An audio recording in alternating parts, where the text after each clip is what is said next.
Hi, I'm your host, Scott Dr. Jigs Goldfine, welcoming you to another episode of Where'd You Get Your Funk From? Shout out to PTFI for the funky theme music. For this episode, I'm delighted to welcome the son of pivotal P-Funk matchmaker, singer, and Parlet member, Mallia Franklin, also known as the Queen of Funk, and also the son of new birth drummer, Nate Neblett.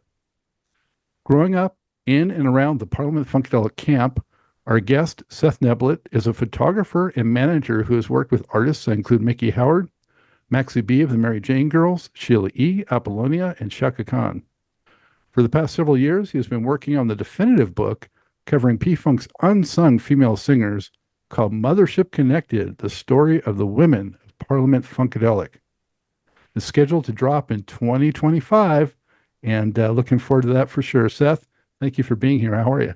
Thank you. I'm great. Thank you for having me, Scott. It's an honor. My pleasure. And where are you coming to us from today, Seth? Hollywood, California, in my brand new apartment. So that's why I still kind of have stuff laying around. But yeah, Hollywood, California. Oh, nice, nice. And where were you born, actually? Detroit, Michigan.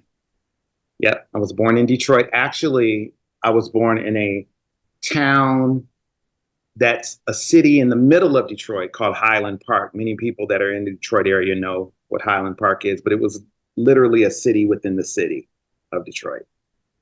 Okay. And you were there until you were a grown up, or how old? Yeah, I left Detroit. I was 35 when I left Detroit and moved out here to Los Angeles. Okay. Yeah, Miss the cold winters at all? not at all. I can relate. Yeah. I'm a Los Angeles native, but transplanted to North Carolina. So, Okay, yeah. did the reverse. Yeah. I kind of did the reverse.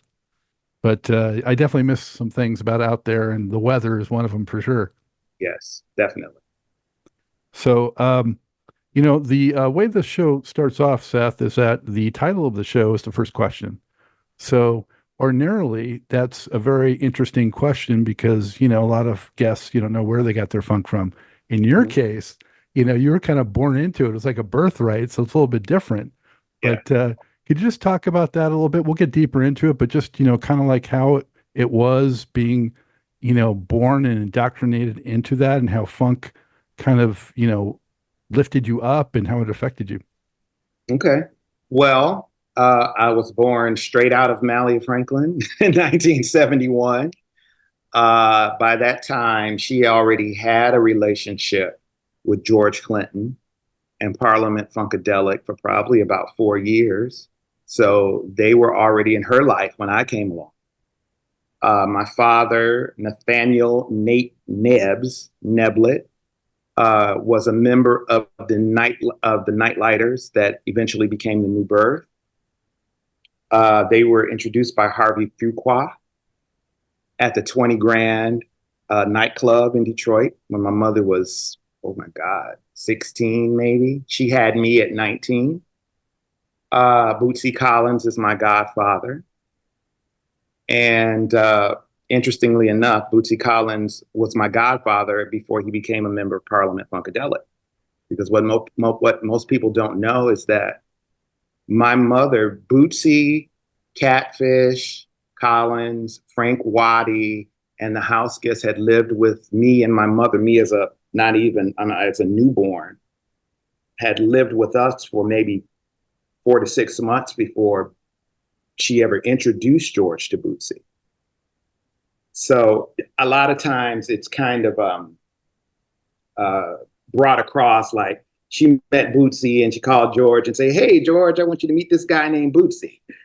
And it didn't happen like that. They had actually lived in two places with me and my mother before she got a chance to introduce them. And that was because at the time when she went and got the house guests and brought them from Cincinnati, Parliament-Funkadelic was over in England. The Parliaments, well, I guess they were Funkadelic at that time, were over in England touring.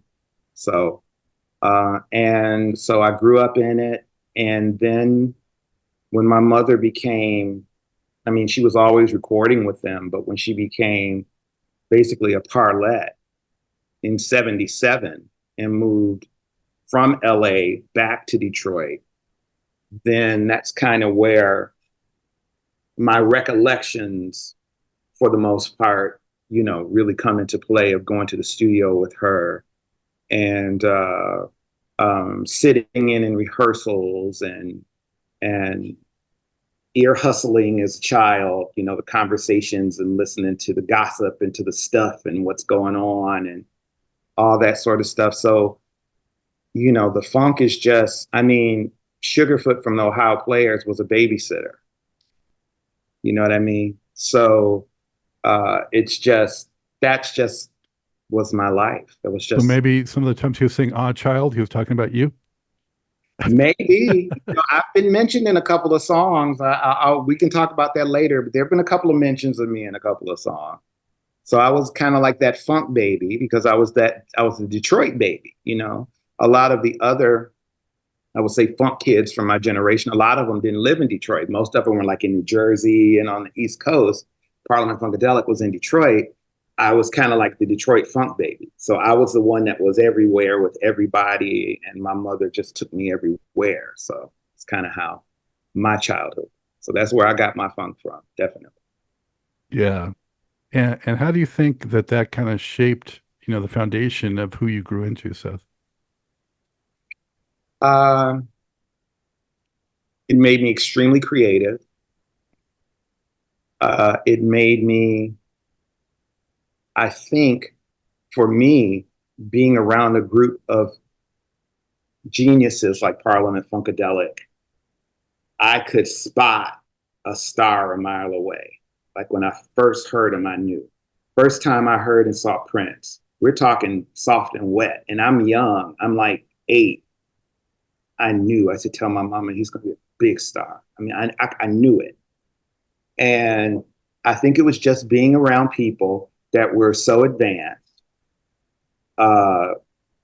talent-wise, and that it just kind of created that innate thing in me. And then also, more than that, on a business side with what I do now full time with artists, is that I learned from a lot of my mother's mistakes, but she also taught me from those mistakes. There's certain things you got to do. There's certain things you're not going to take. You're not going to be taken advantage of. Make sure everything's in writing.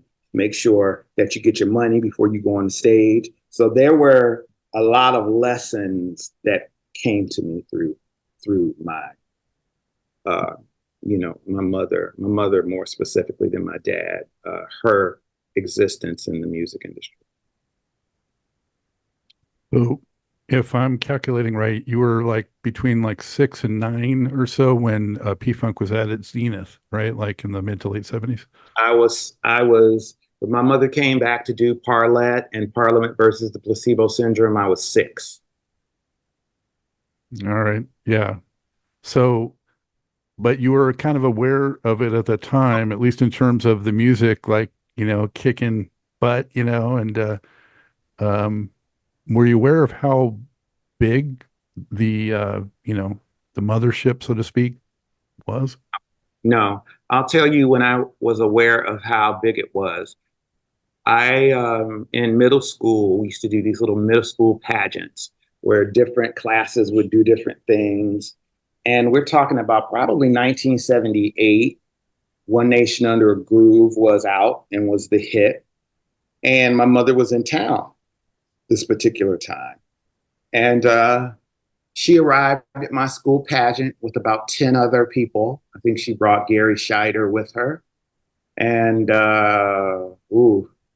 she may have brought some of the Parlet band.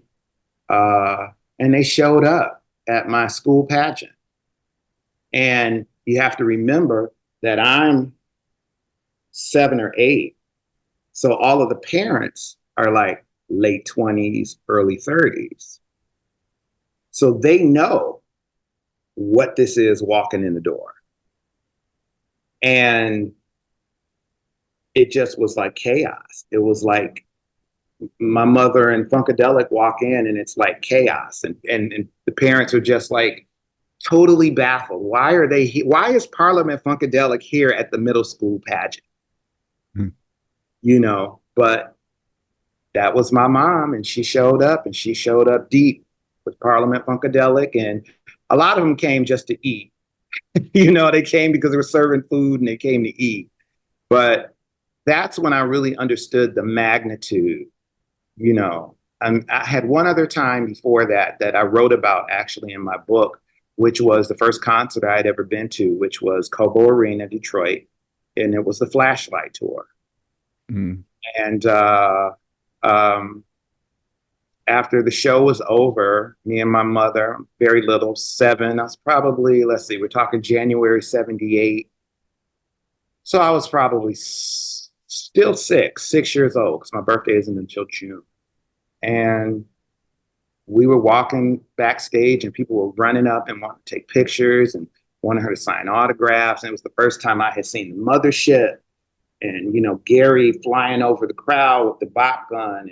And I'm 6, you know what I mean? And I'm watching my mother and Debbie and Jeanette and Lynn and Dawn and George and get Glenn Goins, because Glenn hadn't left yet. Glenn, and I'm seeing the whole thing. And we were walking out of the arena. It was cold as balls. I think it might have been like January 1st or January 2nd, was somewhere around New Year's. And people just were running up to her. And I couldn't understand why they were running up to her and wanted to take pictures with her. And I asked my grandmother, who was chaperoning me, her mother, my mother's mother, why are they doing this? Why do they, why is everybody mobbing my mom? And one of the patrons said, because she's a star. And I didn't get it. I didn't understand what that was. But I knew it was important, had to have been important, the way these people were reacting to her. So those how they dressed when they came to that pageant? like Funkadelic. Okay. Because see, this is the thing. And anybody that's a part of the Funkadelic family knows that Funkadelic, even when they're not on stage, it may come down a couple of notches, but it's still Funkadelic. Especially at that time, when it was Funkadelic. I mean, my mother came in with a white mink coat. She had feathers all in her hair and platform boots. And, so it was Funkadelic. And, Gary had his big leather bebop hat on. And, Funkadelic is always Funkadelic, because that's truly who they are. So as a kid at that age, were you exposed to their packaging at all on the records? Because a lot of that would appeal to a kid, with the comic books and things like that. Yes. The whole Sir Nose, the first Funkadelic comic book was very intriguing to me. I remember there was a grocery store that was around the corner from us. And I don't know if you remember this, but there were some grocery stores that had little sections where they would sell albums. And I remember picking up for probably $3.98 a copy of the Clones of Dr. Funkenstein. And it was because I was attracted to the cover. As George as Dr. Funkenstein and the clones and all that sort of stuff. So anytime I would go up there and I would see a Parliament record, I think I also bought the Earth Tour record at this little grocery store around the corner. And I think what changed for me was after Pleasure Principle came out. And me and my grandmother were driving down the street, and there was a record store that was not too far from our house. And I remember as a little boy, she'd come and pick me up from school, and I looked out of the passenger window and I saw the display window in the record store, and it was all these Parlet Pleasure Principle posters. And I started screaming, "There's my mommy, there's my mommy." And she stopped. And we went in the record store, and she told the employees at the record store, that Malia Franklin was my mother, and they gave me one of the Pleasure Principle posters. So at that moment, it was like, okay, now my mother's a cartoon character. Now she's a part of it. So yeah, that whole, theory of the comics, the comics and the characters and all those sorts of things, that it really made them idols, because to a lot of people, fans even today, even though they were real people, to many of many of the fans, they're characters, you know, they're the brides, they're Parlet, Bootzilla, they're Cernos, they're these different people. So it was very impactful. I gotta say, that shows how cool Detroit was. That at their little grocery stores, they have Parliament records. Sure did. Sure did. I bought a couple of them. Yeah, that's what I'm Boy. talking about. Yeah. Um, so, Seth, could you tell us a little bit about some of your earliest impressions of a few members of the band? Like what's your earliest memory or impression of George, for starters? George he was always Uncle George. He still is Uncle George today. Um, and he was, interestingly enough, even though we knew him, I mean, my family, you have to understand that George and his ex-fiancee, Liz Bishop, lived with our family in 1968. And one of the things that that's gotten into in depth by my mother and by Liz is that a lot of the transformation from doo-wop parliaments to psychedelic funkadelic happened at our house when they were living there. Because they lived there probably 1968 for about, according to George, because I wasn't born yet, but according to George, they lived there for close to a year, 8 months to a year. So a lot of that transformation happened right over our garage. My grandparents had a carriage house over the garage. And that's where George, and Liz had just had Barbarella, George's daughter. They lived there. So they had always been close to our family. George, called my grandmother moms. I mean, they were always really tight. For me, though, because my memories of George are after he was famous, they weren't elusive because George was always very nice, but George was always kind of like a otherworldly kind of person. You know what I mean? Always very nice, always, nephew, nephew, nephew, nephew. So there was a connection. There was definitely a bond there. But it's so funny because in the first chapter of the book, Mothership Connected, I talk about, first chapter is all in my words. And I tell a part of a story about when I turned 8 years old and I went to the studio and they were recording, might have been One Nation Under a Groove they were recording. And it was my birthday and George gave me a $20 bill. And he had dropped the $20 bill by accident. It fell on the floor right by his feet and he didn't have any shoes on. And if you know George back then, George would go for like weeks without taking a bath. Funky feet, yeah. And I remember as a little 8-year-old having to bend down and get that $20 because I wanted that $20, but that foot, I can still smell that foot at 53. And I'll just leave it at that. But George was always Uncle George, He was always Uncle George. And what about Bootsy? I know you were on one or more of his records in the background, right? I was on This Food Is Made for Funkin'. I was a part of what was called the Bun Patrol. And we did Get Live, Bootsy, Get Live. We did that at United Sound Systems. My relationship with Bootsy was a little different, interestingly enough, because my relationship with Bootsy, I don't know if it's because he was my godfather, because he had lived with me when I was an infant or what, but there was always this love with me and Bootsy that was like unspoken. I remember the last time I saw him, which was when P-Funk got inducted into the Grammys, got the Grammy Lifetime Achievement. Bootsy had done a symposium the night before at the Grammy Museum with Tom Vickers, their engineer. And I hadn't seen Bootsy. I don't think I'd seen Bootsy since my mother had passed away. So it's about 9 years, 10 years. And they had him kind of, after the symposium was over, they had him kind of roped off, and people were all surrounding him, and I was standing behind the rope, and I was just looking at him, and he's doing this thing, and he's talking to people, and he was talking to somebody, and he looked at me, and when he saw me, he just said, "Sam." And whoever he was talking to, he just pushed him out of the way and came up to the front of the line. He just grabbed me and pulled me, and he said, "Take out your phone right now. We got to take a picture right now." And I actually have that picture. I posted it on my Instagram. So that was just the kind of, with Bootsy, it was different. It was different.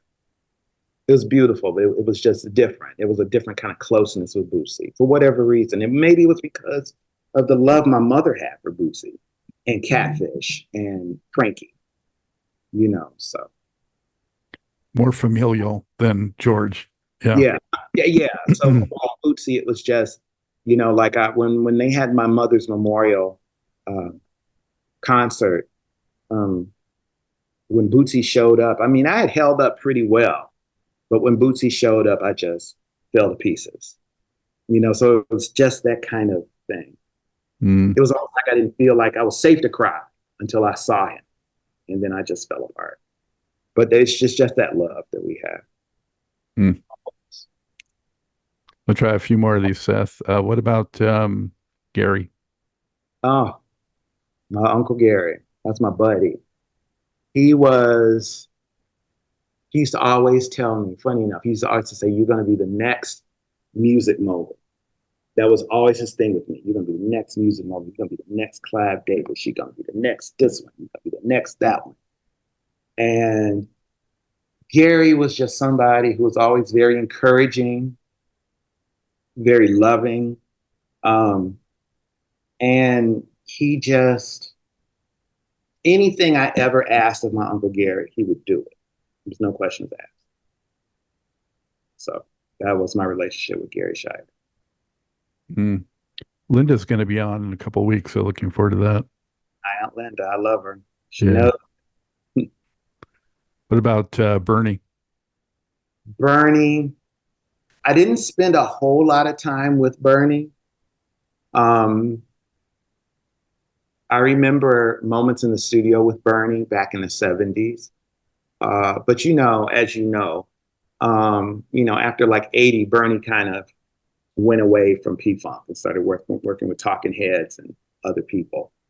And I'd seen Bernie a few times after that. I think I have pictures with me and Bernie like around the Mothership Reconnected tour in like 96 when they did the 20th anniversary. I saw Bernie. It was really great. And I was fortunate enough that before Bernie passed away, he interviewed for my book. So there are a lot of people that will be in this book that are no longer with us. So I'm very fortunate that I was able to interview them and have them give me, unbelievable. For sure. The past 10, 15 years been brutal with how many we've lost from the group. Yeah. And I was able to interview Gary, Belita, Woods, Ron Brembry, Ron Dunbar, just you name it. I was able. Boogie. I didn't interview Boogie. I didn't get a chance to interview Boogie. Didn't get a chance to interview Junie.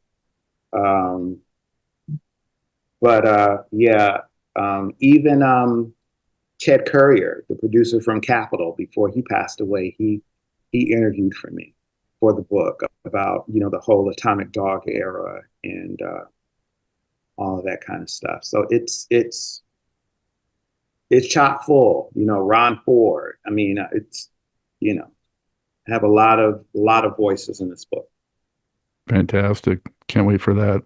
We've all been waiting so long, and I'm sure you feel that more than anybody, but we've been waiting for it on the fan side for so long. Yeah. Yes. So I'm happy that it is finally becoming a reality. And as a matter of fact, a little bit of an exclusive this week. I got the official schedule.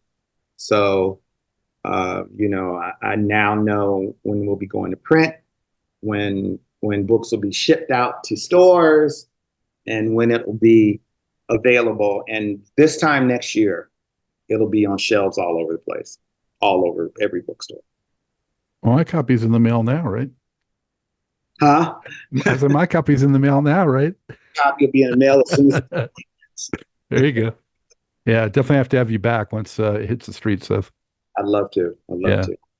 So, is there anyone else from the camp back then when you were a kid that we didn't mention that left an impression on you or you spent extra time with?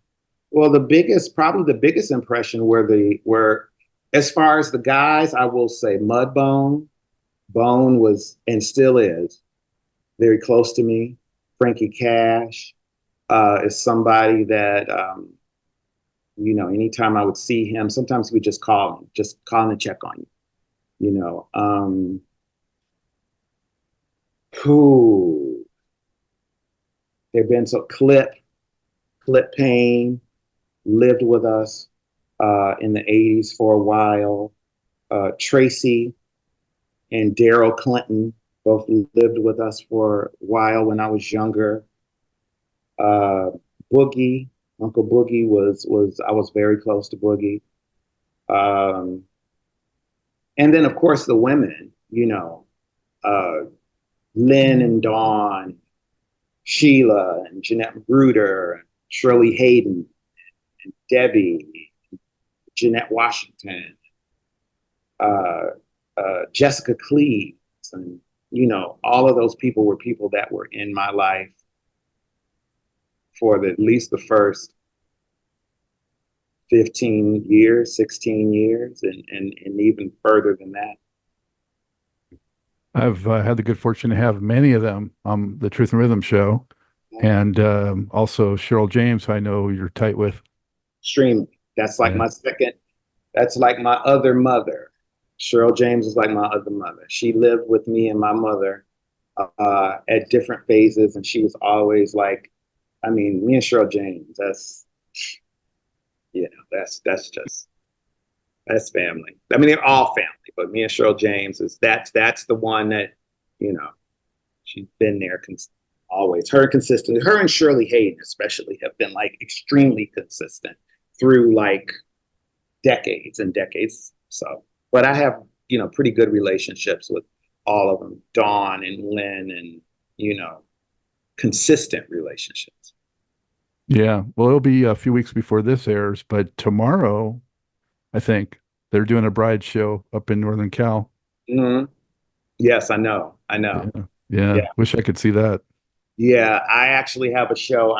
We're doing a show here with my version of the Mary Jane Girls in Los Angeles. Original Mary Jane Girls, Maxi and Sherry. So I won't be up there. I'll be down here handling our own gig. But I'm sure it's going to be great. Hopefully not just a one-off, I'm hoping. Yeah. Yeah. So how long were you, associated or in contact with, what continued to be the funk mob, as George Clinton did his solo records and Bootsy kind of took a sabbatical and then came back with some stuff, and when that was going on? Well, my mother sang on all of George's solo stuff.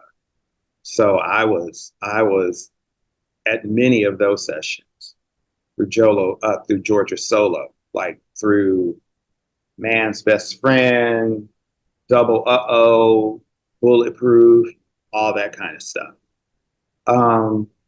Uncle Boot, I didn't see Uncle Boot too much after, I would say probably after my mother had moved. My mother she left Detroit in the mid 80s and went out to Minneapolis and started, doing work with some of the Purple people. And she had a very tight friendship with Prince. And so she went out there and kind of did that thing for a while. So I really didn't have I hadn't seen Bootsy for a while until like maybe the 90s. The women, meaning Lynn, Dawn, I can say particularly Lynn, Dawn, Sheila, Shirley, and Jeanette Magruder, I had more of a closeness to, because I in the 90s was trying to institute or instigate a Parlet Brides reunion tour. And the whole she-funk movement, that whole she-funk movement I started back in 94, in my 20s. And it came from my mother's ex-fiance, Donnie Sterling, was living in Japan and touring in Japan. And we're talking like probably 1994, because what really sparked all of this was when Polygram released the Best of Parlet CD worldwide. And Donnie and my mother were still in contact off and on. And Donnie told her, you know, hey, I probably can get you girls if you can round the girls up, get you girls some gigs out here in Japan. So my mother hadn't talked to Shirley, and no one had talked to Jeanette since she left, like in 81 or like in 80 or 81. And myself and Cheryl James, working kind of as the team that we are, tracked down Shirley Hayden in Detroit, who was now going back and forth overseas, and found Jeanette Washington, who at that time was not doing any recording, anything musically except for stuff in church. And me and they were both interested in going overseas and making money as Parlet.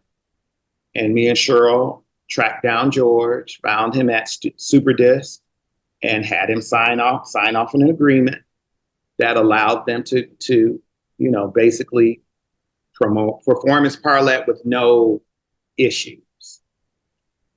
And Donnie really couldn't make that happen for whatever reason.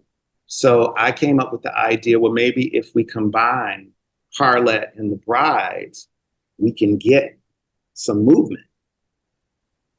Called Lynn Mabry. She had no interest because she was, you know, by that time, I think might have been, had her business with Sheila E and had done all the great things that she had done in the industry, was not really interested in going backwards. Called Dawn. Dawn was interested. My mother called Sheila Horn. Sheila Horn was interested. And funny enough, we didn't know at that time, nor did they know, that Sheila and Dawn would end up being the brides on the Reconnection tour in 96. So this happened pre-Reconnection tour. We're talking like 94, 95. And we tried it. We did a couple of shows. She-Funk show. There was a show in Detroit in 98 with Dawn, Shirley, and Jeanette. My mom wasn't there. Sheila wasn't there. And then we ended up doing a show in 99 where it was my mom and Shirley, and Dawn and Jeanette weren't there. So it was a lot. There's still a lot of demons, a lot of P-Funk demons going on. So we just could never get it right. So that's why a real bona fide Brides Parlet reunion has never really happened. You know what I mean? But I tried for a good 5 years. I tried. Wow. It worked. You must have been dealing with a lot of drama doing that. It was a lot of drama, girl stuff, you know, like I said, a lot of demons from the past that people will get more insight to when they read the book, you know, and a lot of that stuff still carries over today, unfortunately. Yeah, I mean, they had that sort of inner squabbling going on, and then they didn't get, you know, included in the Rock and Roll Hall of Fame thing. And so, I mean, those things combined are really disruptive, you know, and unfortunate. Yeah, it was really disruptive. And I think that after, you know, even though my mom says she wanted to do it, and I think she, in a lot of ways, wanted to do it because I was trying to make it happen. I think the whole Rock and Roll Hall of Fame thing really deflated her from that because, you know, one thing that I think people need to understand, and one thing that I've said publicly before, is that I believe everybody that was inducted into the Rock and Roll Hall of Fame, should have been inducted. But you also have to keep in mind that two people that got inducted in the Rock and Roll Hall of Fame, she brought to Parliament-Funkadelic, but she wasn't inducted. So that really stung for her. I can imagine.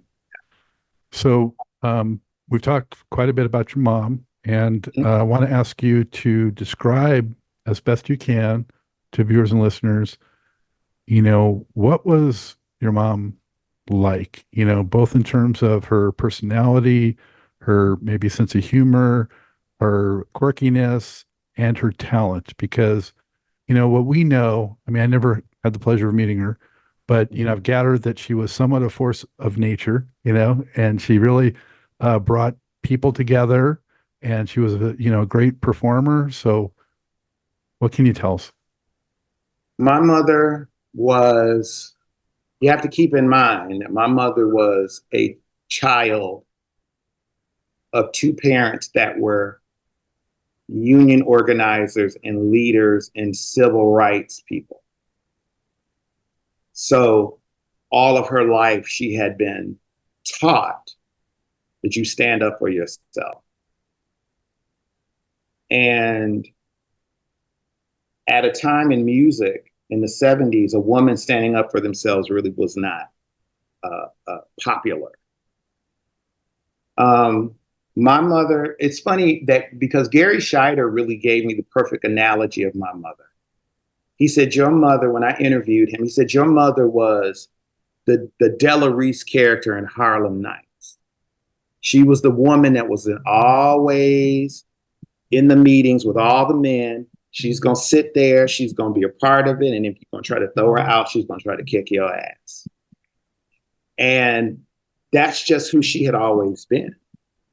And, she was extremely talented, one of the best. And I will say this, and I'm not going to be modest about it. My mother was one of the best female funk singers ever. And all you have to do is listen to Peek the Groove to know that. Mm-hmm. That's why George and Sly gave her that moniker that day of Queen of Funk in the studio. They said, that's the Queen of Funk right there.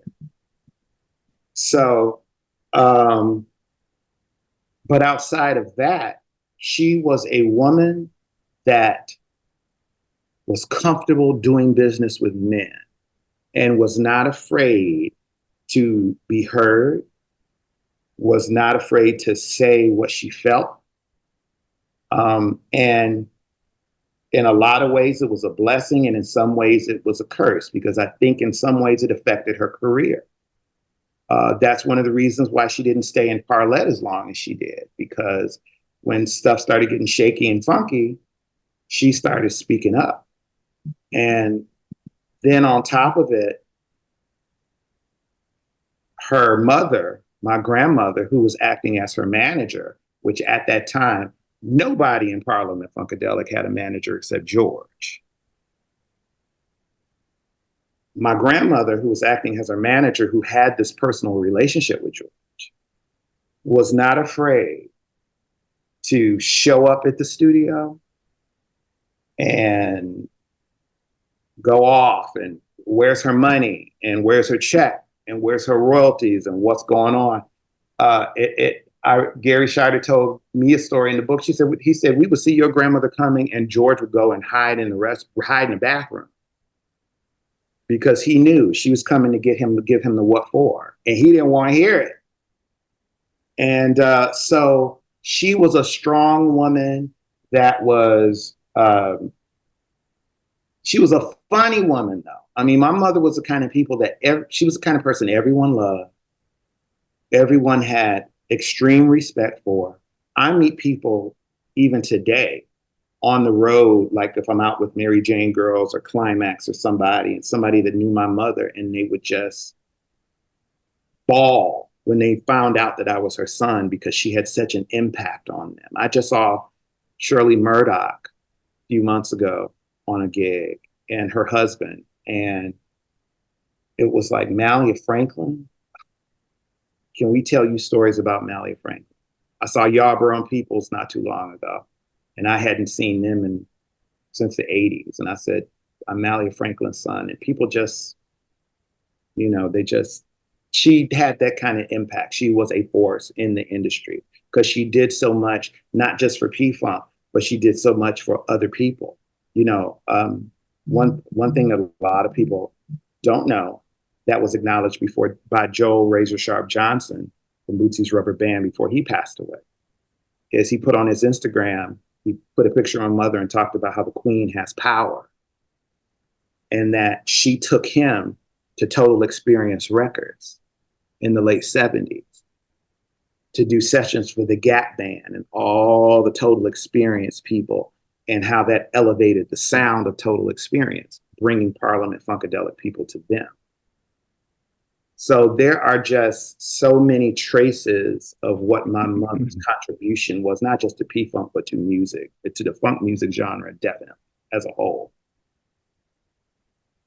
And the Total Experience kind of closes the loop on the Yarborough Peoples. That's where they were. Yes, that's where she met him. And she was very close to Lonnie Simmons, who was the president of Total Experience.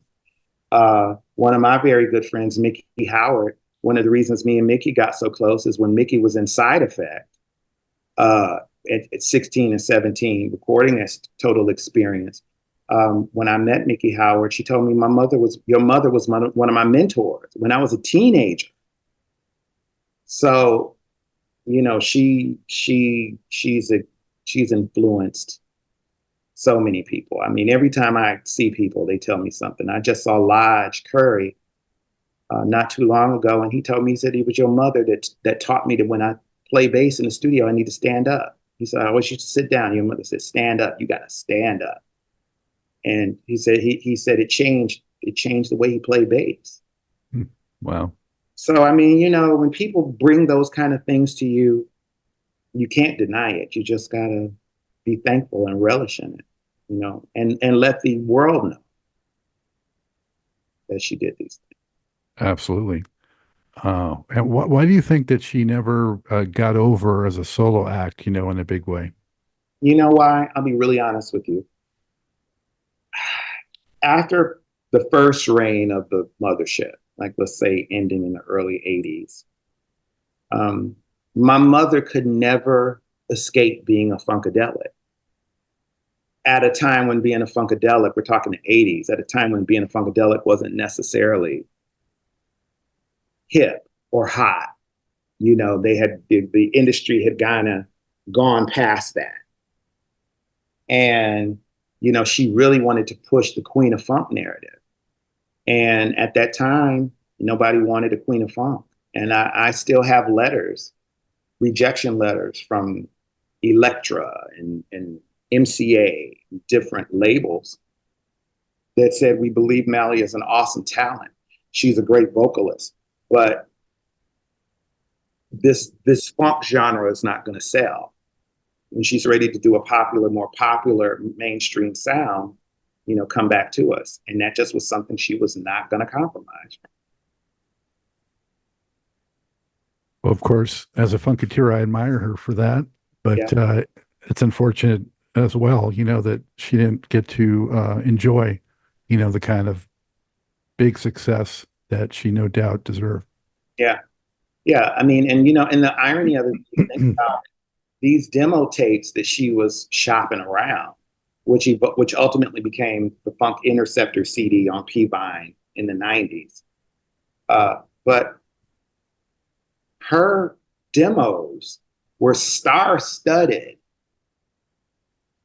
She is the only, I have to say this, probably outside of Bootsy and George, she is probably the only other P-Funk alumni that has that many P-Funk people on one record. Outside of a George record or a Bootsy record or maybe a Bernie record. Because she had Gary Shire writing and producing, Junie writing and producing, Mudbone writing and producing. You've got members of Parlet singing background, members of Godmama singing background, members of The Brides singing background, the Horny Horns doing the horns, Michael Hampton playing on stuff, Eddie Hazel producing and playing. I mean, Come on. Yeah, that's the whole P-Funk All-Stars right there. You can't get no more P-Funk than that. And then she had other people. The first funk album Belita Woods ever did was her album. The first funk album Steve Boyd ever did was her album. 82, we're talking 82, 83. She has Sandra Feba. She's got Pat Lewis. I mean, you know, there probably is no other. Yeah. Did you get to spend much time in the studio when those 80s records were being recorded? Oh, yeah. What was it? What was that scene like? Was it just kind of chaotic or organized or what? It was organized chaos. It was organized chaos. George was the chaos. And a lot of times Gary Scheider was the organization. Because you have to keep in mind that, you know, I started going to the studio in the 70s. So there were certain sessions that I sat in on or probably slept in on the couch. But, you know, I was there for one or two of the Funkadelic songs, one or two of the One Nation songs, a couple of the Motor Booty songs, a couple of the Uncle Jam Wants You songs. But really by 80, when we're talking about Trumbipulations and Electric Spanking and War Babies and stuff like that, I was in the studio for a lot of that stuff. I can particularly remember being in the studio for Long Way Around on Trumbipulations. I was there when the girls did all the background. And I was there when Jerome Rogers, for the first time, sang lead at the end of Fun Will Run, Long Way Around. I was there when Jerome Rogers did that. I was there for Let's Play House, when all the girls did the Ain't Nothing Cooking But the Music, all of that stuff. I was there for all of that. Oh God, I was there for Funk It Stronger with my mother singing lead with Sly and Bootsy and George. I was there for a lot of the stuff that ended up on George's album, which was actually disc 2 of Electric Spanking and War Babies, which was stuff like Copycat that ended up on all the cat and dog songs. I want the fans to understand. All the cat and dog songs, Copycat, Atomic Dog, Man's Best Friend, all of that stuff was album 2 of Electric Spanking and War Babies. Okay? Because Electric Spanking was originally supposed to be a double album. Yeah. So the second disc was all that dog cat business. And my mother was the dog cat lady. She always had a bunch of dogs and a bunch of cats. And there were certain things in that song, those songs that she did. Like now it's becoming known. Thanks to great books like this. I don't know if you have this yet. How Women Made Music. I do. I got that. I don't have that book. Just came out. Melissa Weber just did a whole 3-page story on Mallia Franklin and the Women of Parliament-Funkadelic. This is an unbelievable precursor to what's coming. But one of the things that she talks about in this piece is how David Lee Spradley, or David Lee Chong as we knew him, who wrote Atomic Dog, talks about how my mother and them are in the studio and George starts rapping and she starts going. Now, mind you, George isn't even there. She starts doing this to Gary Scheider. And Gary told me the story for the book. He said, your mama started panting. He said, I looked at her and said, shit, we can record that? He said, and your mama said, come on, Gary, come on. And they all started panting. That's how that Atomic Dog thing happened. Other things that she did was like Copycat, the perfect, simply perfect. That's her and Gary. So a lot of that stuff, I witnessed a lot of that stuff. Because at that time I was living with my mom full time and she was taking me to the studio all the time. So a lot of that stuff I witnessed. A lot of that kind of stuff. Did it end up sounding quite a bit different often from what you experienced in the studio to what the final recording sounded like? Yeah, usually, and I'll tell you why. Because usually when they would do all the vocals and stuff, the drummer would come in last. they would usually do it to a click track. It would usually be a click track and all the instruments except for horns, orchestration, violins or orchestration, and beat. So a lot of times, sometimes they would have the beat, they would always be drums, or there would just be little sample drums. But a lot of times, George would have, a lot of that stuff would be done to the click track or just a basic simple beat. And then after everything was done, then the drummer would come on and do his thing.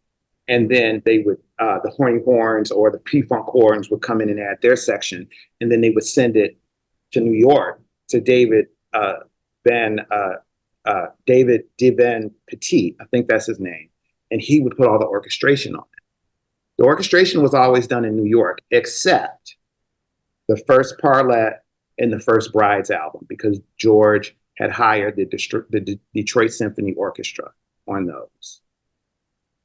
So all of the songs that you hear, like Mr. Melody Man, with the strings, Pleasure Principle with the strings, When You're Gone, Amorous, all of that stuff is the Detroit Symphony Orchestra playing behind them. And I think those might be the only P-Funk records that had the Detroit Symphony Orchestra on. So what would you say, in your opinion, are the three best showcases of Malia in the P-Funk canon? Pika Groove has to be number one. Because that's just her being her. You know, George gave her a line, I'm a mover, go out there. And that was one thing that he really enjoyed about her. If you watch some old footage of her on stage, when she would just do her, he would get so tickled. It would tickle him, it delighted him. And so he loved to just say, let her go, let her go. So that day when they did Pika Groove, Sly was there because Sly was doing stuff with P-Funk. And George told me the story for the book. He said, Sly said, get all the other chickens, meaning the other girls, get all the other chickens out of the booth and just let Big Mama Chicken go in and do her thing. And that whole 2-minute ending of Pika Groove, that's what that is. And, you know, one of my favorites of her, though, actually was Love Amnesia. I thought Love Amnesia, her parts in Love Amnesia were great. And I think, though, they were really great because Ron Dunbar, you know, he told me, he said, when your mom got into Parlet, because Debbie and Jeanette had already recorded stuff as Parlet, because something I found out in the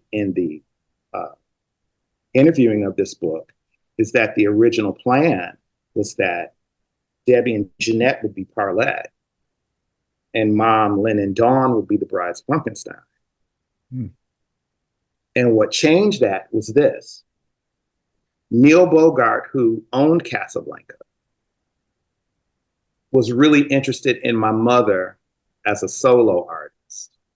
So when George took Neil to see her out here on the Sunset Strip, Neil said, she's got to be. Whatever group is going to be on Cassablanca Girl Group, she's got to be in it. She's got to be in it. And that's the main reason why she's the only Parlet that was ever contracted.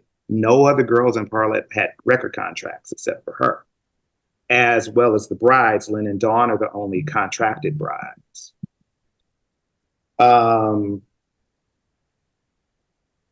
So George knew that whatever group was going to Cassablanca, Malia needed to be in it.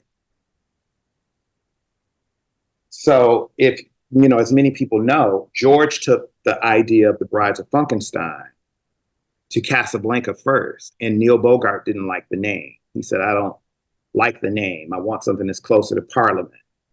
Because Parliament is on Cassablanca, I want something closer to Parliament. I think that he said that he thought the name was too dark. But George had already made it up in his mind that Lynn and Dawn were the brides. So when he rejected the name, he took my mom, Debbie, and Jeanette as Parlet and said, they're going to be the Cassablanca group. And then in interviewing for this book, Dawn Silva told me a story about a conversation that she had had with one of the producers, one of the managers at Backstage Management back in 1977. And he told her that they were very excited about the P-Funk girl group. At the time, they didn't know what was going to be what, but that the P-Funk girl group indeed was going to be Malia, Lynn, and Dawn. So if Neil Bogart had liked the name The Brides of Funkenstein, that would have been The Brides of Funkenstein, and that would have been the group that had been on Cassablanca. Parlet probably wouldn't have even been on Cassablanca. It would have been The Brides of Funkenstein on Cassablanca, and it would have been Malia, Lynn, and Dawn. Interesting. Yeah. So I didn't mean to get off subject, but Love Amnesia. Ron Dunbar said that once my mom came into the fold, because as I said, Debbie and Jeanette already had songs cut, a couple songs as Parlet. When they got to Love Amnesia, because in Dunbar's mind and in George's mind of what they wanted Parlet to be, which was basically kind of like the P-Funk version of LaBelle, Mom was kind of the caddy. So when she came into the fold, that's when Dunbar said, that's when my juices really started rolling, and we started recording stuff like Love Amnesia and Cookie Jar and the stuff that was really, really funk-driven stuff with your mom in mind. So I would say that, and then, I'll give an honorable mention. Well, I'll say third, maybe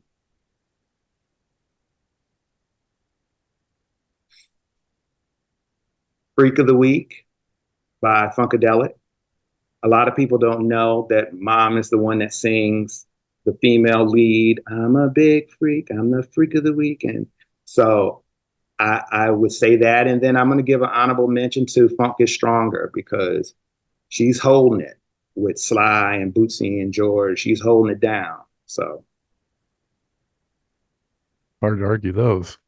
But now when I listen to them, I'm going to zero in even more, just knowing Malia's exact role in each of those, Yeah, that's one thing George did do. I will say this. One thing that George did do was, and one thing that my mother can say, is that when it comes to female leads on Parliament records and Funkadelic records, she probably has the most, with Pika Groove. Another one is New Do Review. She did tons of those. What Funkers do? All that stuff is her. You can even hear her if you listen to Up for the Downstroke. If you listen to the very last 20 or 30 seconds of Up for the Downstroke, you can hear my mother soloing, singing, "Get up for the downstroke, everybody get up." So, I mean, her lineage is back to that. Was she on the Horny Horns remake of it too? Do you know?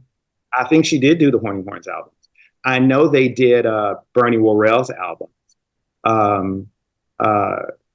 I think it's her, Jeanette, and Shirley did, and another one I have to say too, that she did was great on was Deep. Was Parliament. Oh, yeah. Yeah, the girls go crazy on that one. And that whole session was just Junie and the girls. Yeah, they did, Parlet did Insurance Man for the Funk. They did all the Bootsy stuff. Parlet and the Brides did all the background for Jam Fan Hot. This Boot is Made for Funkin', that's all them. It was a very pivotal, I mean, that whole era, 77, 78, 79, 80, was just, the girls, all of them are very, very inclusive and strong in it and have step out parts. But Mom did she had a lot of step out parts on a lot of the guys, kind of quote unquote, the guys records, the Parliament records, the Funkadelic records. She probably did more female solos than anybody. Did you get a sense of how she felt about maybe Neil Bogart and his operation, maybe not getting behind Parlet as much as they could have, and also, how the Brides ultimately had a bigger hit? Well, there's a lot of things that go in depth into that in my book, But see, this is the thing. It wasn't that Neil Bogart didn't get behind Parlet. That was more of an in-house job. And I'll tell you how it was an in-house job. Neil Bogart and Cassablanca actually got behind Parlet a lot. You can tell just by the artwork. When they paid Tsushi Nagaoka, who was a very popular artist at that time, doing Earth, Wind, and Fire and ELO and all those kind of people, and commissioned him and paid him all that money to do the Pleasure Principle album, which had been altered a couple of times. That's talked about in the book because Neil in the beginning wanted my mother to be the focus. So she's sitting on the couch, and in the original drawings, which I actually do have some of, Debbie's standing on one side and Jeanette standing on another side. And Debbie and Jeanette are dressed just like each other, but my mother is dressed different. And then George saw that, I was like, oh, no, we don't want no problems. So he had Sushi alter it a bit to where they looked more individual. But Cassablanca Thing incorporated all this money. That's how they hired the Detroit Symphony Orchestra and got Tsushi Nagaoka to draw the cover. And then 2 months after it comes out, Debbie Wright has a nervous breakdown. Okay. And what a lot of people don't know, but we'll find out, is that the woman that my mother campaigned to take Debbie's place was Nidra Beard, who ended up in Dynasty and was married to Leon Foster. I think she might have just passed away this year. But that's who my mother had campaigned for, because she had known her living out in Los Angeles. But then when she heard Shirley, who at the time was Jim Wright's girlfriend, she said, well, how come Shirley hasn't auditioned? We auditioning all these other girls. How come Shirley hasn't auditioned? So Shirley auditions. Everything happens really fast. Now, within that time, you have to keep in mind that Parlet, the original plan was that Parlet was going to, they were doing the Funkadelic tour, Malia, Debbie, Jeanette, Lynn, and Dawn. They were supposed to go back to Detroit for a month, where the band had already been put together, meaning Donnie Sterling, Jim Wright, Jerome Ali, a man in Salisbury, Ernesto Wilson. The Parlet band had been rehearsing while the girls were out on the road. Parlet was supposed to come back for 3 weeks to a month and then go back and be a opening act for the Funkadelic tour. Debbie having to go out, squash that.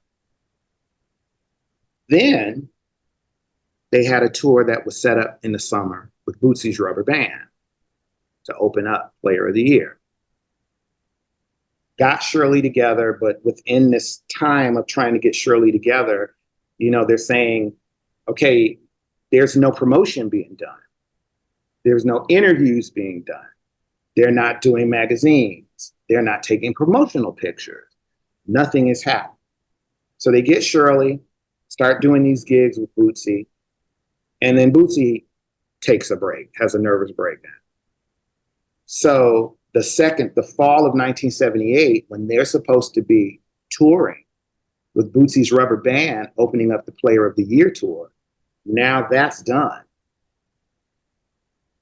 So there's two opportunities that Parlet is supposed to be out, and they're not.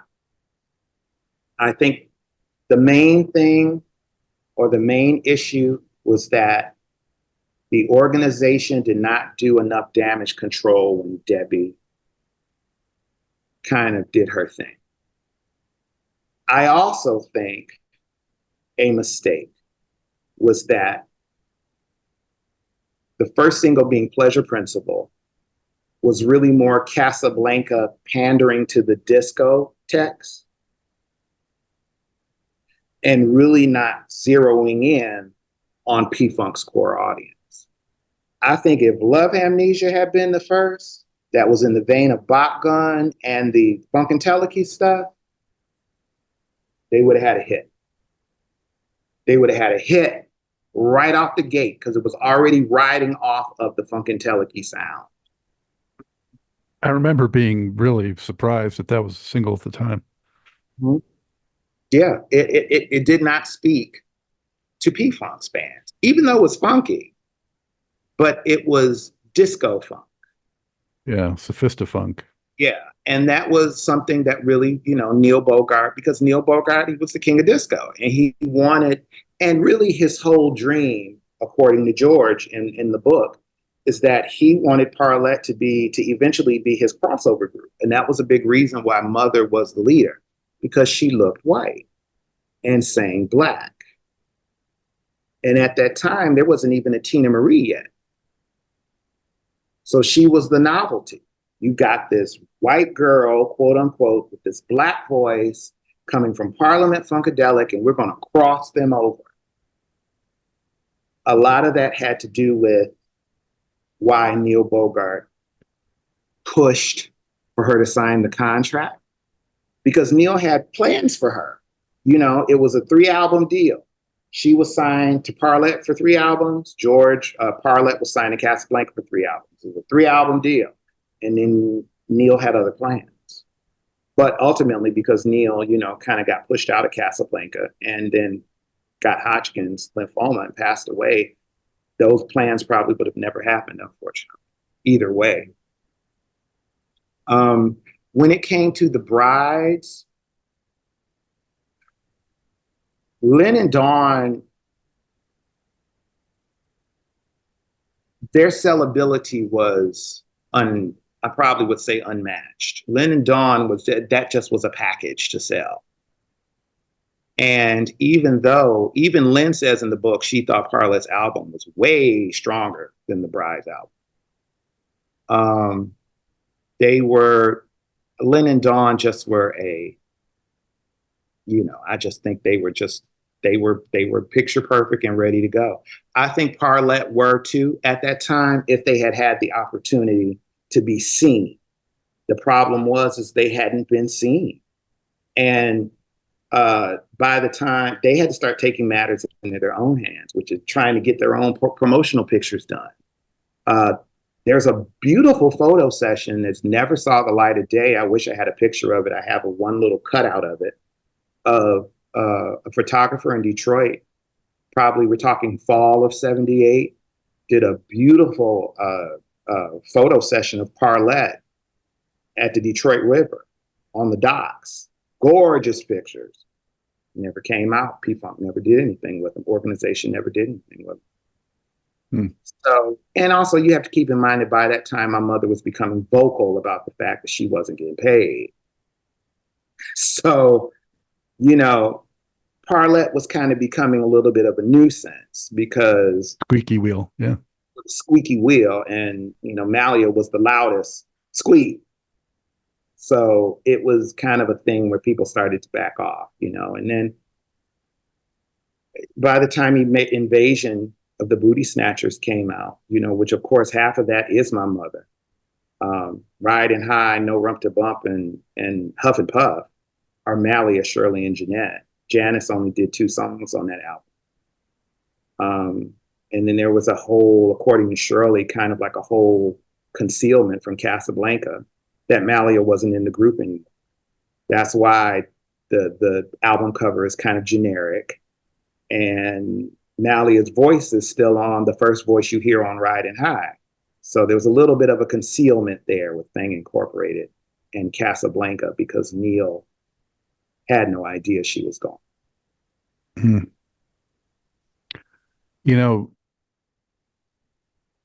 Something though, allowed Mallia to stay associated with George for longer than so many.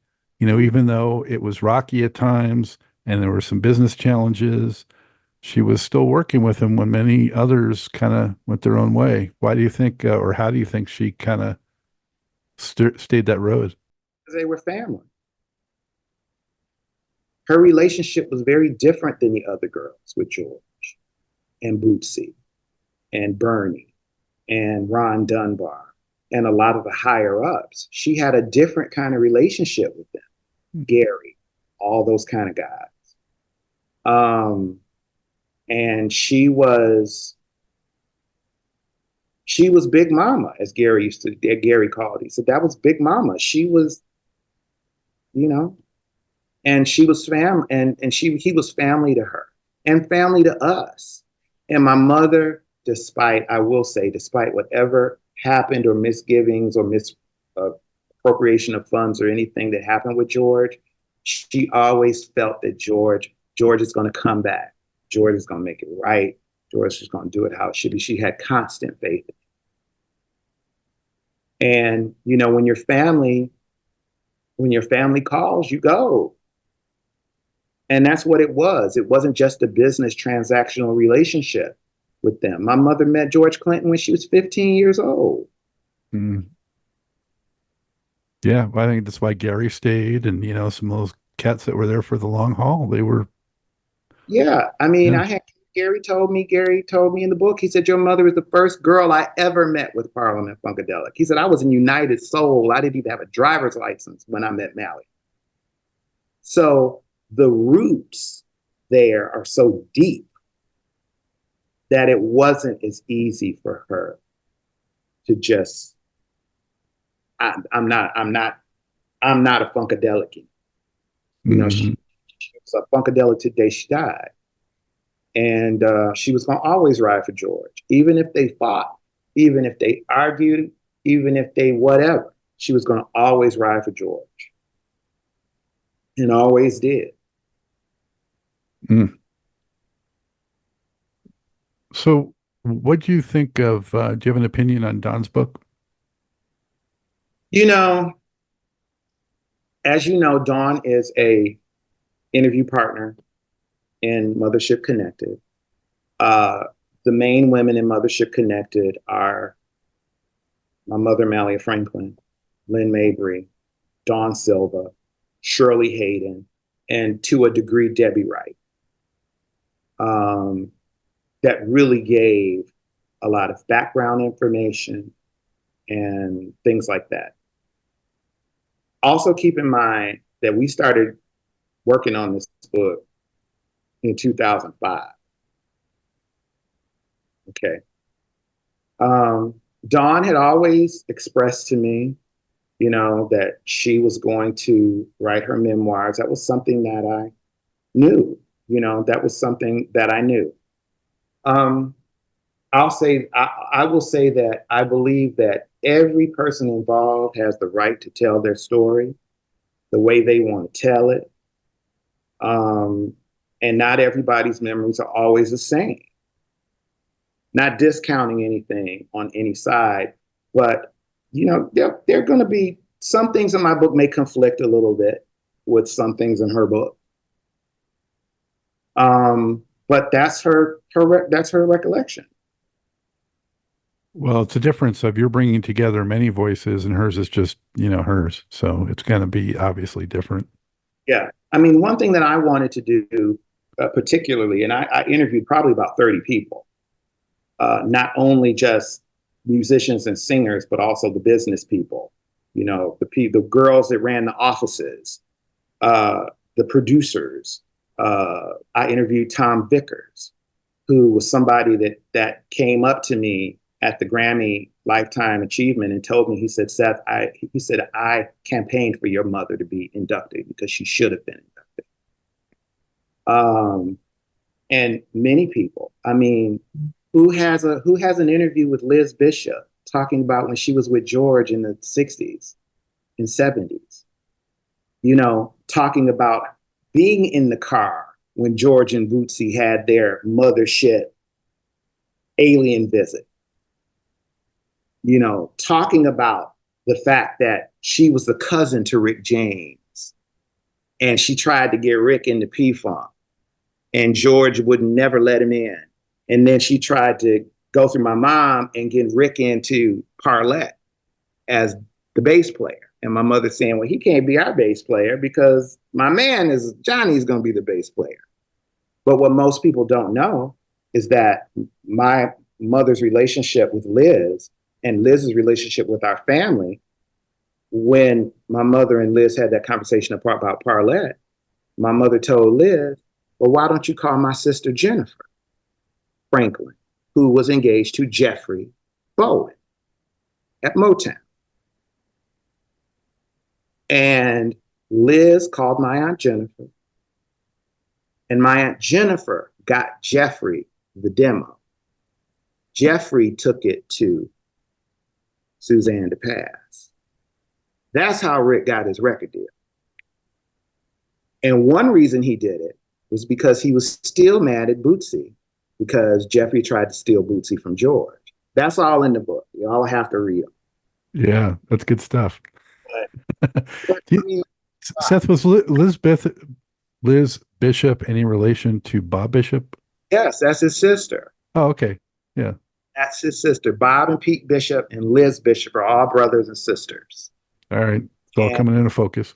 Yeah, all brothers and sisters. And Liz, Liz, I saw Liz for the first time a couple of years ago. I hadn't seen her since the 80s. And she saw me and just held me and cried. Because, that's how, when I talk about family, that's how tight. When P-Funk was getting inducted into the Grammys, I got a call from Barbarella Bishop. And she called me and she said, Seth, I know your mom isn't being inducted, but I want you to be my date and go with me because you should be there. So that's the real closeness between the Franklins and the Bishops and the Clintons, When did you decide for real that you wanted to do a book like this, and why did it take so long? This was a book that was done out of necessity. A very well-known director by the name of Paul Justman, who had done a documentary called Standing in the Shadows of Motown. I had met him through an attorney that my mother knew by the name of Neville Johnson. Paul was interested in his second documentary being on the Women of Parliament-Funkadelic. That was going to be his second thing, his second film. And he pitched it. At the time, he was still coming to Detroit a lot. I was living in Detroit still. And me and Paul, every time he would come, we would sit down, we would talk. And he really wanted to pitch this as a documentary. And he had tried for a couple years and no one was biting. We're talking 1993. No, 2003. We're talking 2003 maybe. Nobody was biting. And he said, Seth, he said, you're going to have a book. He said, even with Standing in the Shadows of Motown, we had to have a book first. And it seems like people don't want to bite unless there's a book. So that started the journey of the book.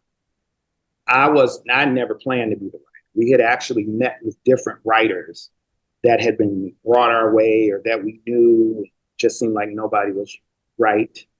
We had an opportunity to possibly get a big book deal with a big book agent in New York.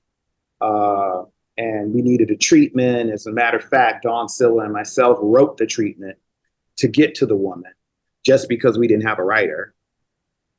And nothing happened there. And then I moved out here to LA in 2006. And Bootsy was in town. And we went to see him. And we were having dinner with Bootsy. And, we were kind of discussing everything that was going on. And we were trying to get this book together. And, the writers just weren't right. And blah, things didn't happen. And Bootsy literally turned to me and said, why don't you write it? I said, supposedly he's about to have a book out too, but yeah, go on. He said, you need to write it. And I said, I'm not a writer. I'm not a writer. He said, you're smart. He said, you know all the players. He said, and more importantly, the one thing that you have on your side is when somebody's trying to bullshit you. Because you know the story. So why don't you just write it? That was 2006, fall. And at that point, I started conducting interviews. I started calling people, started getting folks on the phone, started talking to folks. Some people I had even interviewed before. I think I had interviewed, I had talked to Bernie, maybe he was one of the first interviews. Bernie was like 2005, maybe, spoke to Bernie. And that's how it happened. And the reason that it took so long, interestingly enough, was because part of it was me. At the time, I was working a very demanding job. People were, my mom passed away, my dad passed away. And then another part of it was, it seemed like every time I turned over another stone, there was another stone under it to be turned. And there was just that one more person I had to talk to. The plot thickens. Yeah. Yes. And it was just like that one more person that I had to talk to, and I think that I probably stopped interviewing in maybe 2018, 19. I stopped interviewing people. And then I worked on just crafting it, putting it together. I was going to put it out by myself. I was going to put it out just, I wasn't seeking. I had a couple of publishers that were interested, sent them some stuff, really didn't get a lot of response. So I said, you know what? I'll just put it out myself. And that was the plan. And I was 2 seconds off of doing it. And a very talented director and writer and editor by the name of Jessica Hopper, who is a managing editor for a series at the University of Texas called the American Music Series. They had just done books on, I think one of the books that they had done was Why is LaBelle Important and Different. She got it. She had just done a documentary on women in rock. It was actually called Women in Rock for the Stars Network. She got it. And she saw something that I had written online, just a little blurb, because every once in a while I throw a little blurb out there. And she contacted me. She said, "Do you have a publisher?" I said, "No, I was just going to put it out by myself." And she said, "Are you interested in talking to a publishing company?" And that's when the ball really started rolling, and that's where we are now. And so the plan is it should be in bookstores by August. Right now, I've just submitted all of the photos. They've all been approved.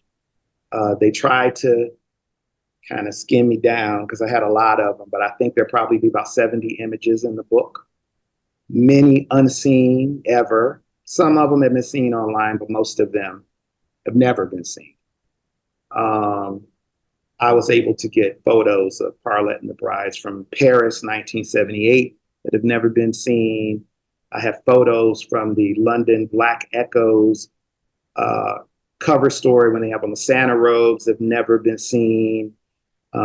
I have pictures of backstage that have never been seen. So it's going to be quite a feast.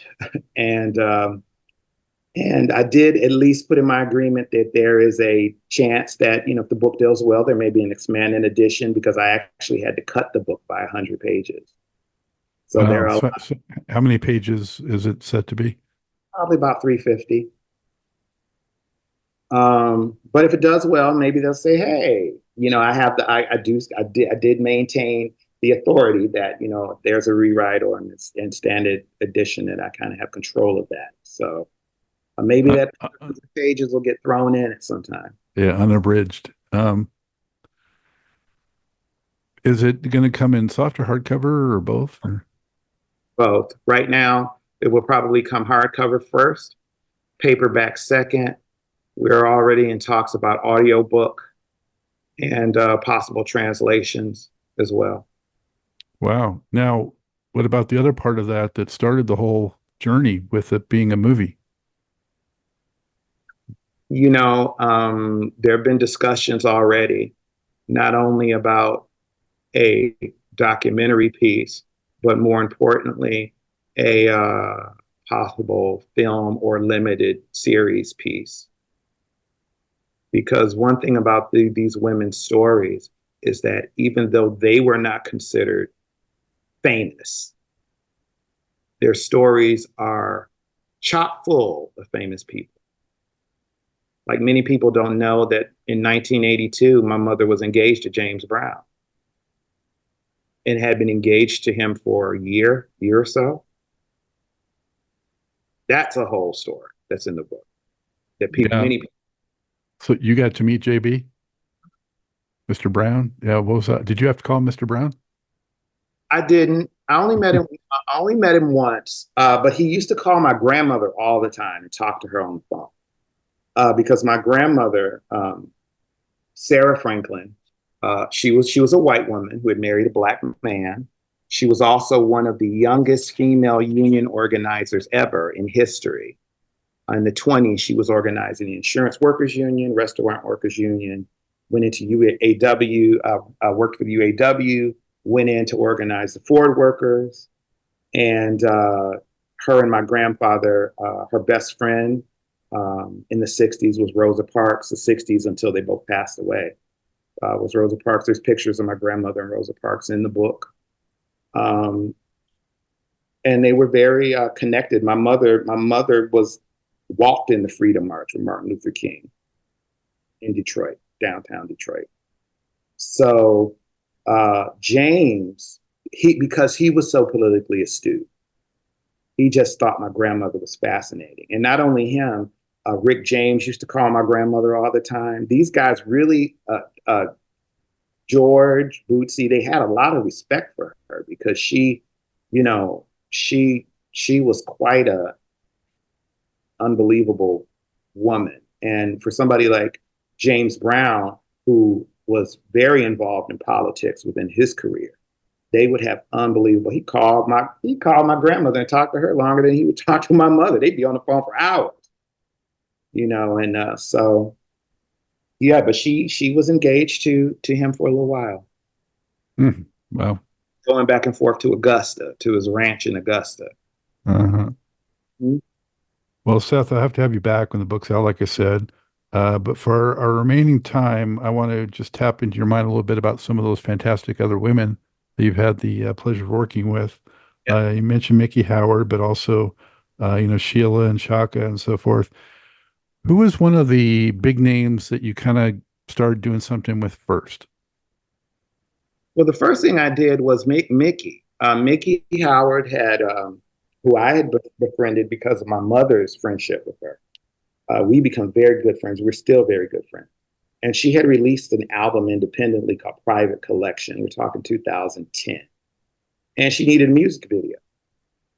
And photos. I actually took the photos for the album cover and for the art on the inside.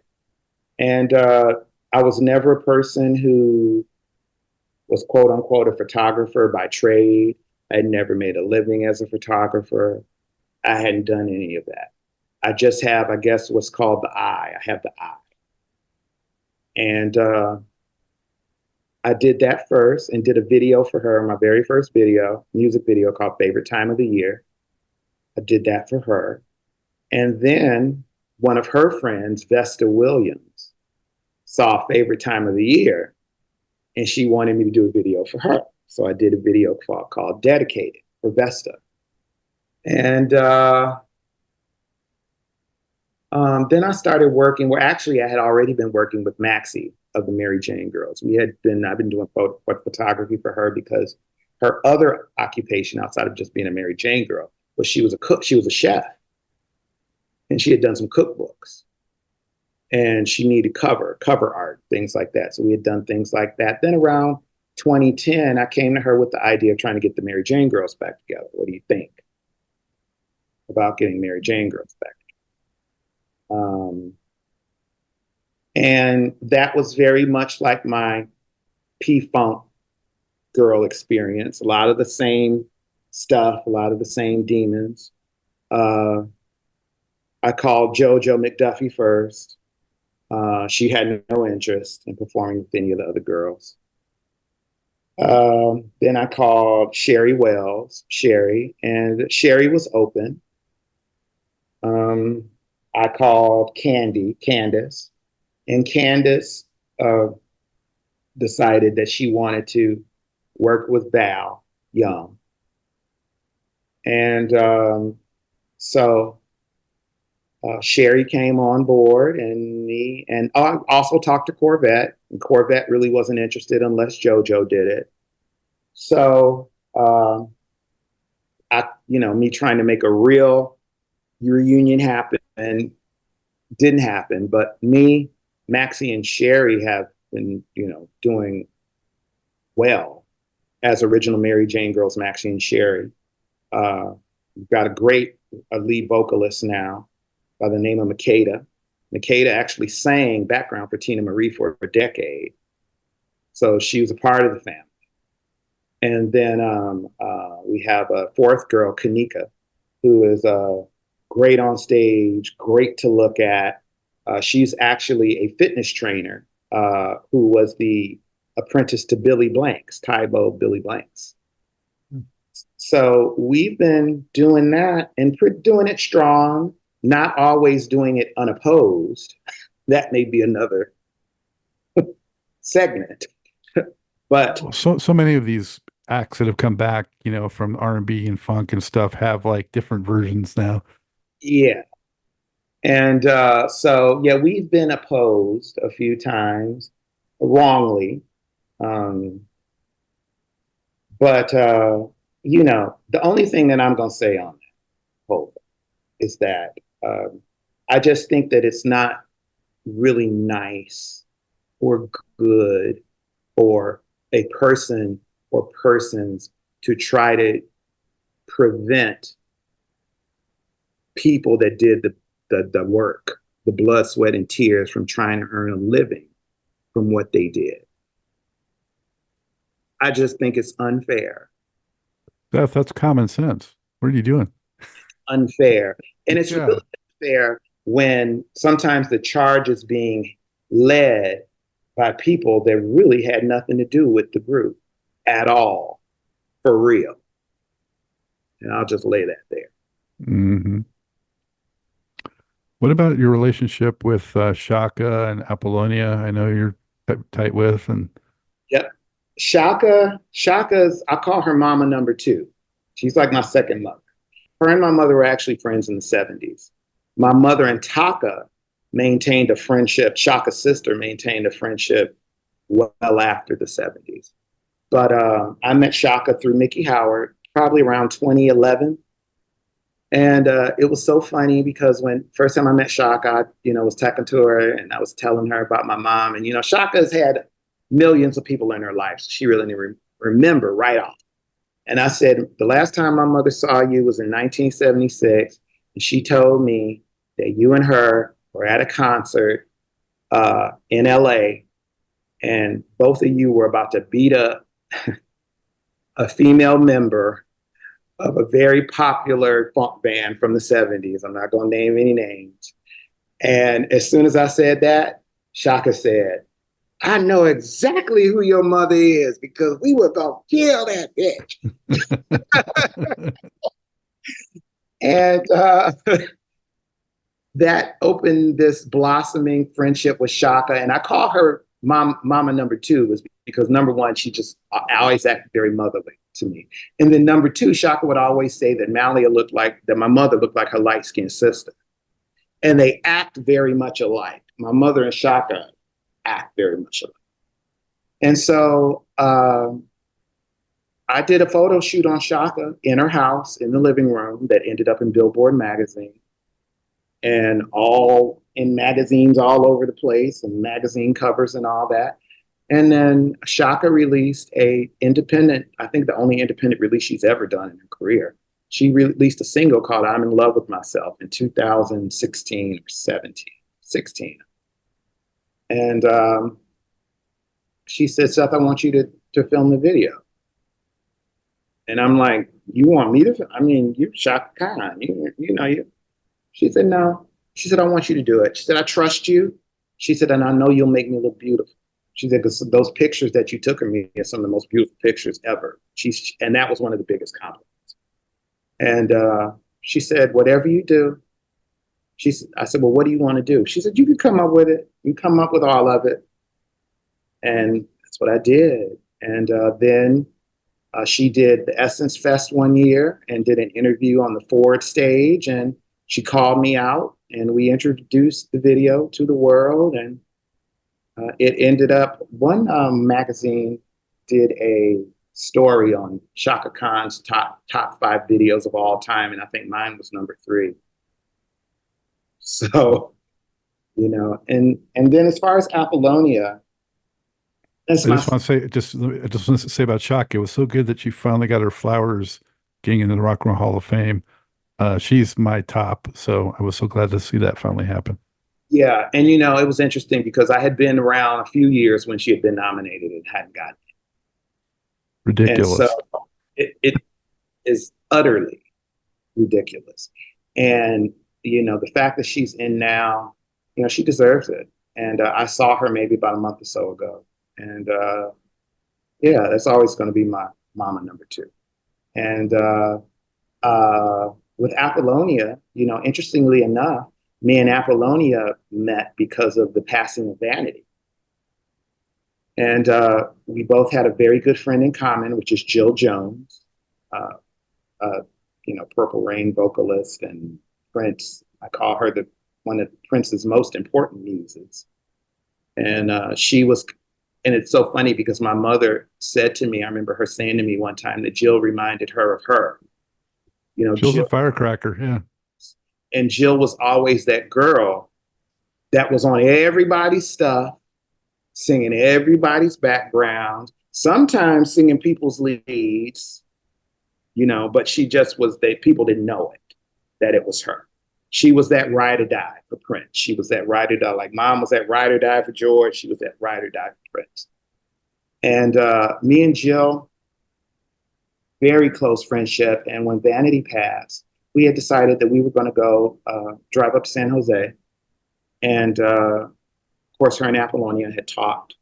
And Apollonia decided to come with us. And I didn't know Apollonia. I'd never met Apollonia. And within the second day, it was so funny. Me and her were like connected at the hip. It was like we had known each other forever.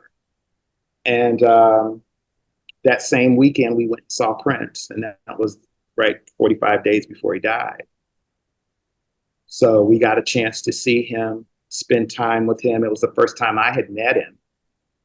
And my mother had had a relationship with Prince that had spanned 20, 30 years. And it was so funny because as I was sitting there, just a very small group of us, maybe 20 of us. And we were all, it was like there was this couch and it was like Jill, it was Susan from Vanity 6, Jill Jones, and Prince on this couch. With a chair next to the couch, Apollonia sitting in the chair right across from Prince, I'm sitting in the chair. And he's kind of like flitting around, like a butterfly through the room, but he always ended up back at this couch because he hadn't seen Jill and Susan in at least an easy 20 years. And Susan's sister, who was actually the third girl member of the original girl group, the Hookers, for Prince fans, before Vanity, she was with Susan. She hadn't seen Prince since the 80s. So he just ended up back at this spot. Him and Apollonia would see each other, every couple of years. They were pretty tight, always talked to each other. And I always tell the story about like, he always looked around me. He would never look at me because he didn't know who I was. I was just this guy that was with all his girls. He didn't know if I was somebody's husband, if I was somebody, he didn't know who I was. So he would just always look around. So just something in me, I just stood up, put my hand out. He stood up, put his hand out. And he said, "How are you?" I said, "How are you?" I said, "It's such a pleasure to finally meet you." He said, "Oh, it's nice to meet you too." And I said, "Malia Franklin was my mother." And he backed up and he said, "Wait a minute." He said, "Who did you say your mother was?" I said, "Malia Franklin from Parliament-Funkadelic." And he backed up and he examined my face and he said, "You look just like your mom." After he said that, then I was in the conversation. I was in the universe. It was like, okay, I know who he is and he's all right. And ever since that, and of course, right after that with Prince dying and that whole craziness, me and Apollonia just became super tight and, started thinking. I'm sorry to interrupt, but what venue was that, Seth, if you remember? It was a venue. They had done the piano and a microphone in Oakland. I can't remember the name of the venue, but then they had a party afterwards in San Francisco on Folsom Street. It was like this hidden nightclub. And there were certain people that were down on the dance floor. And there's pictures probably online of some of this stuff. But there were certain people that were down on the dance floor, but there was a balcony that was like the VIP. That was where all of his people were. So it was about 20 of us there. And he came and he stayed for about an hour, hour and a half. And I got a chance to meet him. And nobody knew that it would probably be the last time they saw him. But I will say that the girls, because they had known him for so many years, they could instinctually tell something wasn't right. And that was a topic of conversation on the drive back. Something was. Mm-hmm. Wow. Your connections, Seth, just are amazing to me because you kind of bridge, the girls of Rick, the girls of Prince, and the girls of P-Funk. Yeah. Yeah, I do. And now I'm working with Bernadette Cooper's Climax. So we're doing that. And for those who haven't heard, there's actually a song out right now by Bernadette Cooper featuring Maxi and Sherry of the Mary Jane Girls called Jealous Bitch, that was co-written by my mother before she passed away. Oh, wow. That's a jam. Yeah, I've heard. You've heard it? Yeah. And actually, some of my mother's original backgrounds, Bernadette left in the song as tribute to her. Wow. So you've got a song out there now in the world, with Bernadette Cooper from Climax, Maxi and Sherry, Mary Jane Girls, and Malia Franklin, Queen of Funk. It's got the rap in there, and it's definitely got the funk. And that song was written about a real person.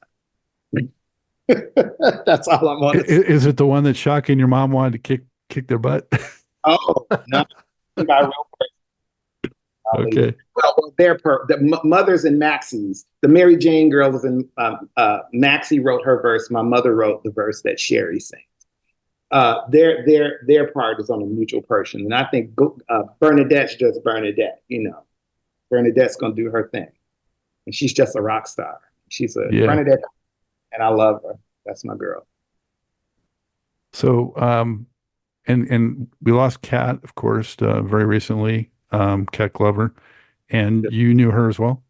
Yep. She was a very good friend of mine. Kat, the way that I met Kat was back in 2013. There was a woman that was trying to do reality TV production out of Minneapolis, and she wanted me to pair with her on a few of them. And I had an idea of a show because I had these connections to these women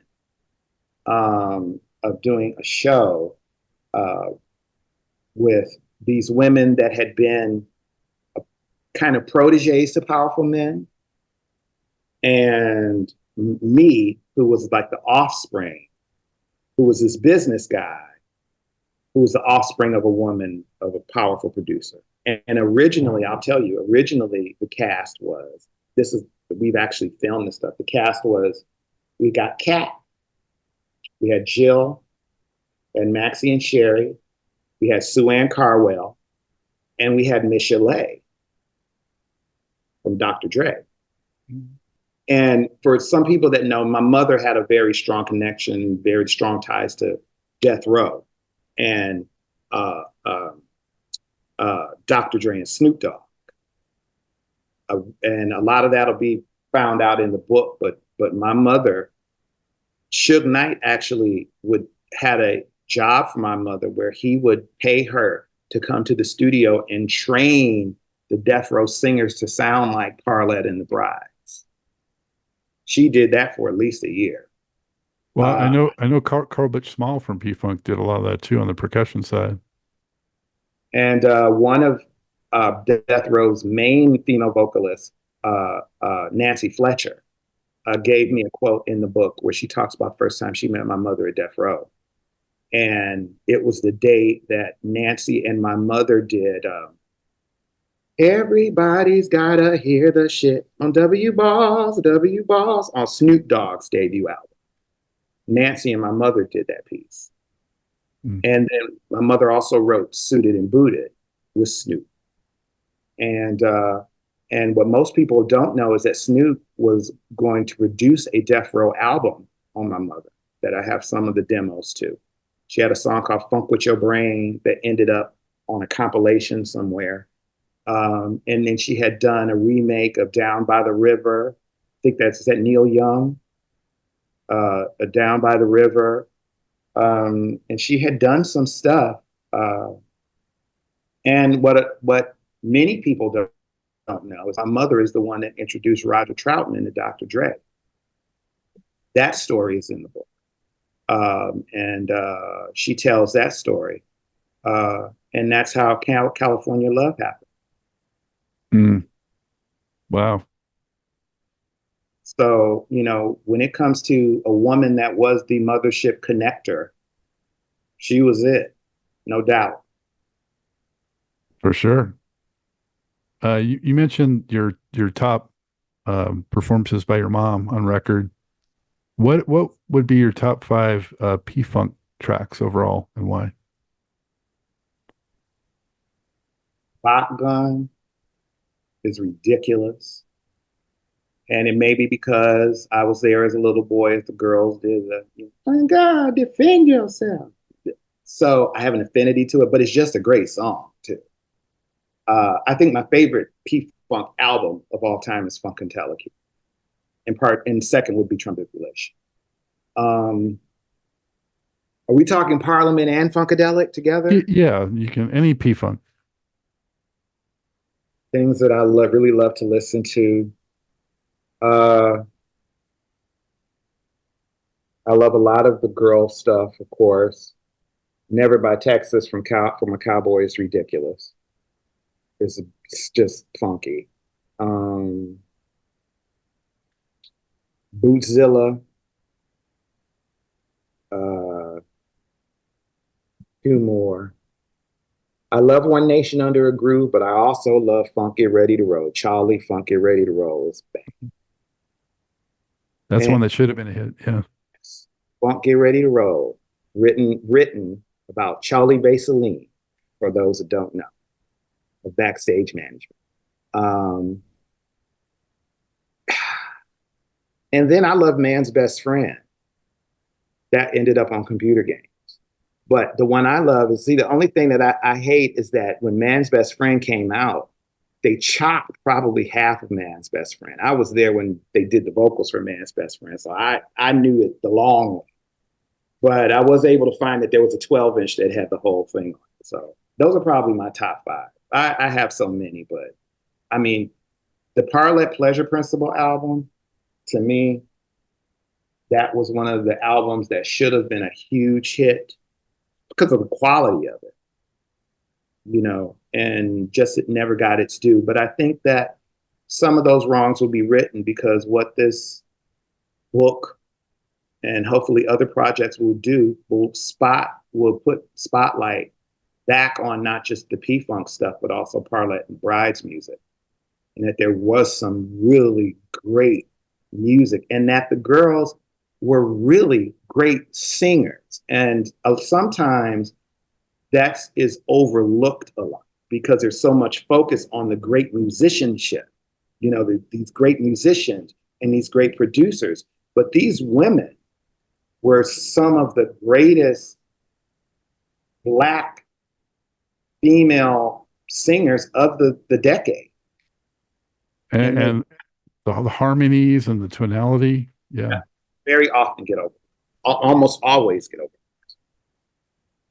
And I hope maybe it'll go so far as to spark, putting out like a box set or something of the 3 Parlet albums, and maybe some stuff that didn't get released, or maybe some live stuff from a show or whatever, It would really be great. It would really be great if, just a lot of just the focus, the focus is on them, because, yes, I can say I did this for my mother.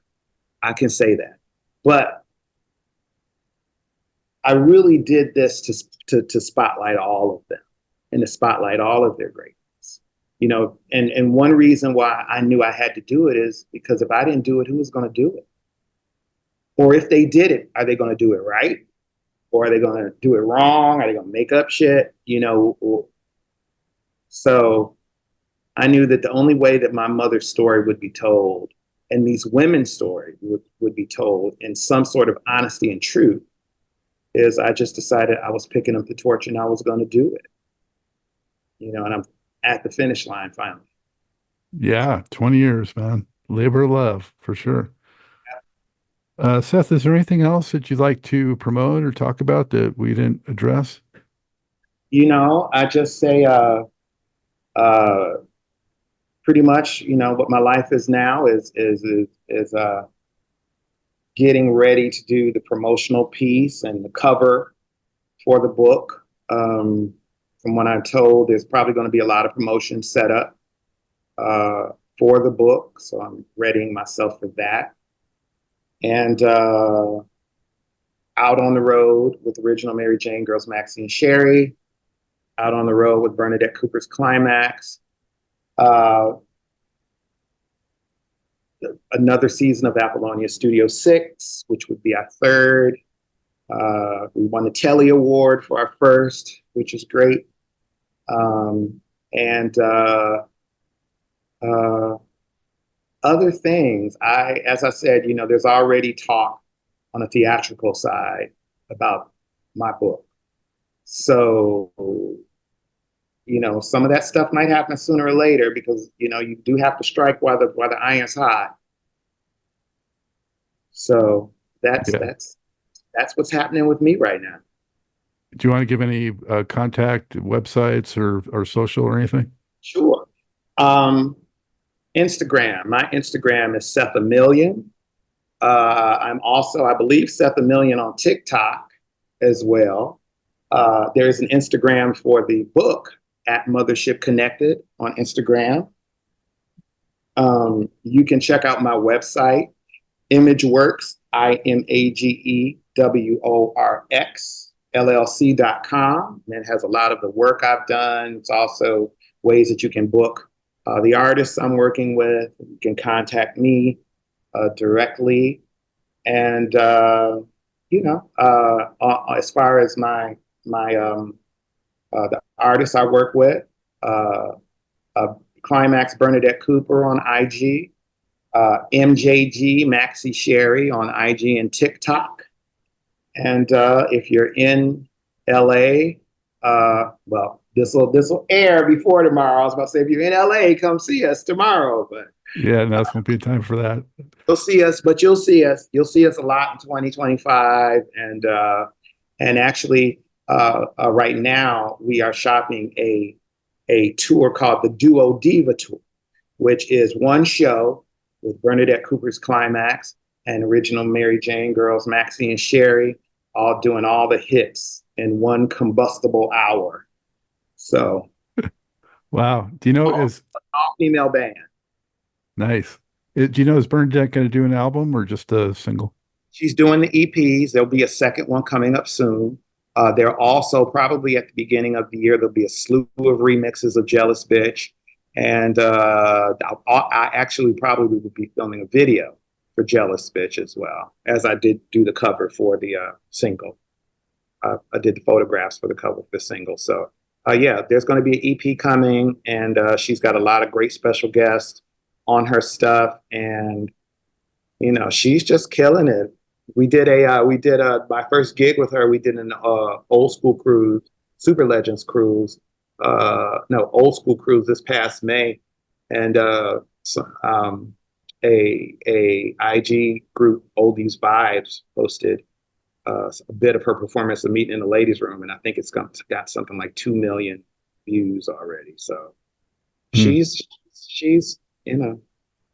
that's Bernadette, that's her thing. So, and she's still Bernadette, she's still that diva, grand diva, that's her. So yeah, so we're doing great stuff, and everything has just been looking up and really been a blessing, and I'm very excited for 2025. Wow, it's so great to hear, and I envy you and Apples a little bit that you get to do your podcasts in person, But so glad we could connect remotely like this, and hopefully we'll meet in person in not too distant future. Yes, definitely. definitely. I look forward to it. Yeah. So it's been a pleasure talking to you and hearing these stories, man. Really appreciate it. Thank you so much, Seth. Thank you so much. Thank you. And I'll be talking to you. I'll make sure you get your book, and then we can do a follow up, once it's ready to hit the streets. Absolutely.